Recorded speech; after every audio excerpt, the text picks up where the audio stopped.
অসুখ আর side effect East Bengal সংক্রান্ত একটা আলোচনা, কিন্তু এই আলোচনাটা মনে হয় আপনাদের পার্সোনালি খুব দরকার, একটু বোঝা ব্যাপারটা। তো আমি অস্কার ব্রুজোর বিভিন্ন যেই মন্তব্য শুনছি, গতকাল উনি একটা মন্তব্য দিয়েছেন যে ওনার টিম নাকি খুব ভালো খেলছে, ইস্টবেঙ্গল খুব ভালো খেলছে, কিন্তু পার্সোনাল কিছু প্রবলেমের জন্য বা পার্সোনাল কিছু ডিফেক্টের জন্য বা ফ্লজের জন্য বা দোষের জন্য, ব্যক্তিগত দোষের জন্য নাকি ওনার টিম বারবার সাফার করছে। এরকম আমি বিভিন্ন মিডিয়ার লোককে বলতে শুনছি, ইউটিউবারদের বলতে শুনছি, যারা তথাকথিত মিডিয়া, ডিজিটাল মিডিয়া, তাদের ফ্যানদের বলতে শুনছি। একটা জিনিস আমার মনে হচ্ছে, ইস্টবেঙ্গলের সংখ্যাগরিষ্ঠ ফ্যান একটা ব্যাপারে ঘেটে গেছে। সেটা হচ্ছে, ধরুন আপনার একটা অসুখ হলো, তার একটা ডিজিজ হলো, আর তার সাইড এফেক্ট হলো। ধরুন কোনো একটা ওষুধ খাচ্ছেন, তার একটা সাইড এফেক্ট। তো সাইড এফেক্ট আর অসুখের মধ্যে আপনারা কিন্তু ঘেটে গেছেন। কেন ব্যাপারটা বলছি, ব্যাপারটা আপনারা বোঝার চেষ্টা করুন। যে একটা উদাহরণ দিচ্ছি, এই যে দ্বিতীয় গোলটা খেলো রাশিদ, আপনারা দেখলেন রাশিদ কভার করতে গিয়ে শেষ পর্যন্ত কভারটা করতে পারলো না। এবং কেন পারলো না, এটার ব্যাখ্যা কিন্তু অনেকে সুন্দরভাবে দিয়েছে। না, আমি বলছি না আমি ব্যাখ্যাটা দিয়েছি, আমি ব্যাখ্যাগুলো শুনেছি এবং শুনে জাস্ট কোলেক্ট করছি। যেমন ওই বাংলাদেশি যে জার্নালিস্ট জিশান, সে সুন্দরভাবে ব্যাখ্যা দিল যে অস্কারের ডিফেন্সটা ফ্লেয়ার আপ করে, মানে ওপেন করতে হয়, তাকে ব্রেক করতে হয় নিজেকে অ্যাটাক করার জন্য, যে সিস্টেমে খেলে। এবার ব্রেক তো করে যায়, আবার তাকে রিগ্রুপ করতে হয়, যখন পাল্টা তাকে চাপ সহ্য করতে হয়, সেই রিগ্রুপটা সে করতে পারে না। মানে যে স্ট্রাকচারে খেলে অস্কার খেলায়, তাতে ব্রেকডাউন করতে হয়, মানে স্প্লিট আউট করতে হয়। স্প্লিট আউট তো করলেন আপনি, তারপর আপনাকে কিন্তু আবার সে পদ্ম ফুলের মতন পাপড়িগুলো আবার মেলে ধরতে হবে, আবার বুঝে আনতে হবে, মানে লজ্জাপতি গাছের পাতার মতো। সে বোঝাটা আর হয় না, সে অভিমন্যুর মতন ব্যাপার, খুলে যাচ্ছে, ঢুকতে আর পাচ্ছে না। তো এই ক্ষেত্রে কী হয়েছিল, ওই গোলটার ক্ষেত্রে রাশিদ নিচে নেমে এসেছিল, কিন্তু সাউল নিচে নামতে পারে না। বা একাধিক যারা খেলোয়াড়দের খেলায়, যেমন বিষ্ণু, আপনারা দেখেছেন বিষ্ণুকে অনেকে বলছেন কেন বিষ্ণুকে নামাচ্ছে না, শার্প প্লেয়ার। জানি শার্প কথাটা খুব অশিক্ষিত। আমি প্রথমে অস্কারকে বলতে শুনেছি, তারপর বেশ কিছু অস্কার ভক্তকে বলতে শুনেছি শার্প। What is sharp? মানে আমি জানি এই বিদেশে যখন রেস্টুরেন্টে যাই, ঝাল কত বলে, কতটা শার্প দেবো, মানে কতটা ঝাল, ওদের একটা রেটিং থাকে, 1 2 3 4 5, মানে ইন্ডিয়া থাকে না, আমরা কম বেশি এরকম বলে দিই। এখানে একটা রেটিং থাকে, আপনি বলে দিন এতটা 5 4 এরকম। বা চুল কাটা সেলুনে গেলেন, এখানে জিজ্ঞেস করবে কত মিলিমিটার রাখবো। আমি প্রথমে একটা সেলুনে গেছি, আমি ছাই, আমি জানি কত, এটা মোটামুটি একটা কেটে দিন, ভালো লাগে যাতে। কে ইন্ডিয়ার, আমরা তো জানি না কত মিলিমিটার রাখে না, হয়তো ভালো সেলুনে রাখে বড়লোক ছেলেরা, মানে বড়লোক বাপের ছেলেরা ছোটোবেলা এরকম স্যালনে কাটে, আমি তো সাধারণ পরিবারের ছেলে। তো যাকে এখানে কিন্তু এরকম শার্পনেস, কতটা ঝাল দিতে হবে, বা কতটা চুলের সেন্টিমিটার, আপনার কোন জায়গায় কতটা চুল লাগবে, এসব ব্যাপার আছে। তো শার্প মানে কি, মানে বিষ্ণু শার্প মানে কি আমি জানি না, মানে কী বলতে চাইছেন, মানে বিষ্ণু মানে ফালা ফালা করে দেয় এরকম ব্যাপার। যে ফালা ফালার ব্যাপার হচ্ছে না, এখানে হচ্ছে যে উইংয়ে যারা খেলে, ধরুন বিপিন তো ভালো খেলছে উইংয়ে, কিন্তু বিপিনেরও একটা সমস্যা আছে, কিন্তু ট্র্যাক ব্যাক করে না যথেষ্ট, ট্র্যাক ব্যাক করে সাইড ব্যাককে সাহায্য করে না, অ্যাটাকটা ঠিকঠাক করছে। বিষ্ণু অ্যাটাকে গিয়ে আটকে যাচ্ছে, জানি না, শট আটকে গেল, আর ট্র্যাক ব্যাকও করে না। সেই জন্য হয়তো বিষ্ণুকে একটু এখন নামাতে একটু একটু দ্বিধাগ্রস্ত, যে বিষ্ণুকে নামাচ্ছে না কেন, কারণ ওই পাপড়িটা বোঝাতে সাহায্য করছে না। তো এবার যখন যেটা হলো এই ক্ষেত্রে, যে কেউই ট্র্যাক ব্যাক করলো, আপনার মিগুয়েল নিয়ে আমরা বলে পাগল বলছে, মিগুয়েলকে লোকজন বলছে, মানে মিডিয়ারা, যেমন ফ্যানরা, মিগুয়েলকে কেন আপনি শুরু থেকে নামাচ্ছেন। এটা তো অস্কার বলেছে এবং আমরাও আগে আলোচনা করেছি, এবং এই যে বাংলাদেশি জার্নালিস্ট এও বলেছে, এবং আমরা এটা দেখেছি যে মিগুয়েল ফিট নয়।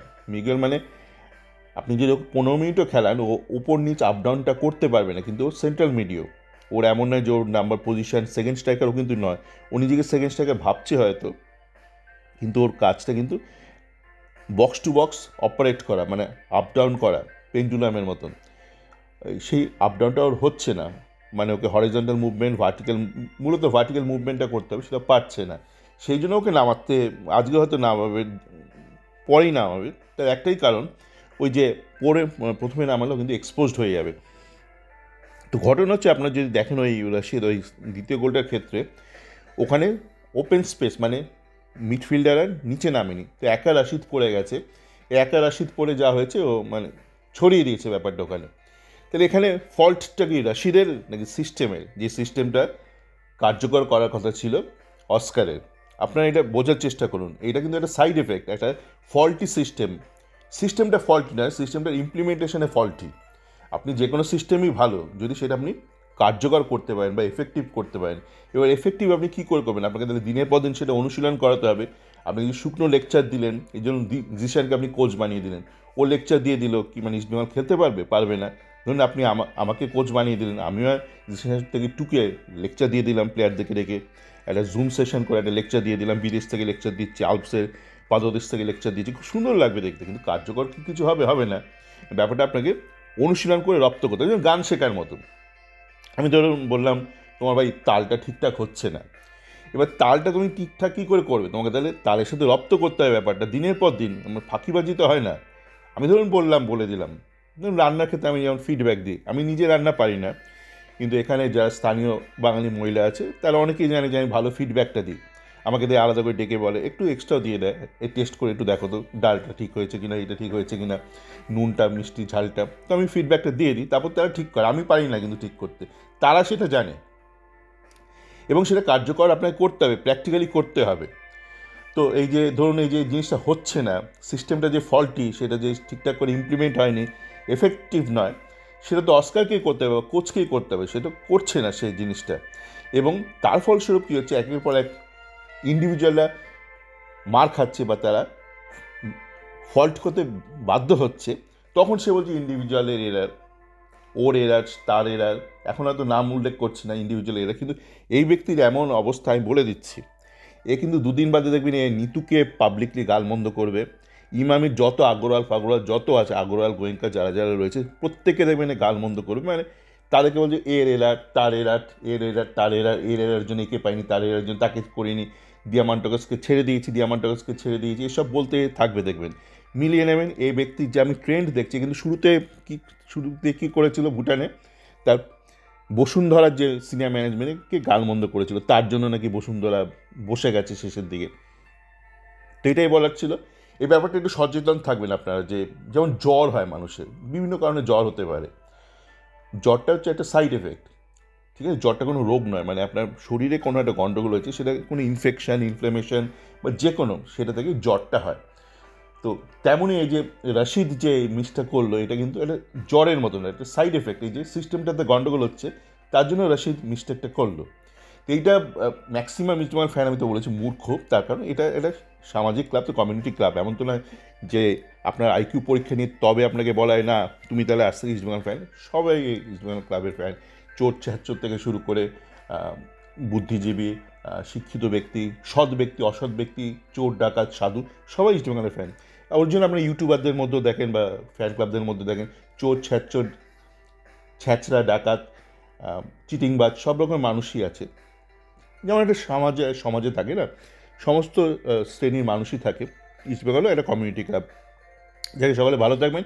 আর এই ব্যাপারে একটু বোঝার চেষ্টা করবেন যে কোনটা সিস্টেমিক এরার আর কোনটা পার্সোনাল এরার। মানে অস্কারের কথাই শুনে নাচবেন না, ও বলে দেবে এ পার্সোনাল এরার, সে পার্সোনাল এরার, ঠিক আছে?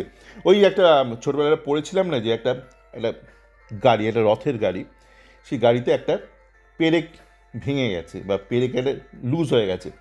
তো যে গাড়ি চালাচ্ছে, যে চালক, সে ওটাকে পাত্তা দেয়নি, তারপর কি আস্তে আস্তে পুরো চাকাটাই ভেঙে পড়ে গেল। তো আপনার যদি একটা সিস্টেমে যদি কোথাও একটা ত্রুটি থেকে থাকে, সেইটা যদি আপনি না শুধরোন, তাহলে দেখবেন এরপর এটা সেটা অনেক কিছু ভাঙতে শুরু করে দিয়েছে।